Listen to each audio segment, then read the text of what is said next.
বলছে কয়লার টাকা কে খায়? অমিত শাহ খায়, হোম মিনিস্টার। কি করে খায়? গদ্দারের থ্রুতে টাকা যায়। গদ্দার অ্যাডপ্টেড সন হয়ে গেছে। জগন্নাথের থ্রুতে টাকা যায় শুভেন্দু অধিকারীর কাছে, আর শুভেন্দু অধিকারীর থ্রুতে টাকা যায় অমিত শাহর কাছে। শুনুন, আপনাদের ভাগ্য ভালো এখনো যে আমি চেয়ারে আছি বলে না ওই পেন ড্রাইভ গুলো বাইরে বের করে দিই না। বেশি লাগালে কিন্তু বলে দিচ্ছি, আমার কাছে সব পেন ড্রাইভ করা আছে, আমি কিন্তু ভান্ডা ফাঁস করে দেবো।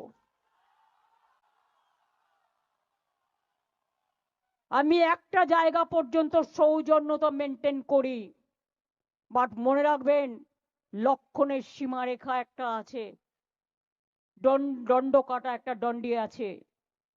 লক্ষ্মণের দণ্ডি পেরিয়ে গেলে কিন্তু আর সামলে রাখতে পারবেন না। আমি অনেক কিছু জানি, বলি না শুধু দেশের স্বার্থে।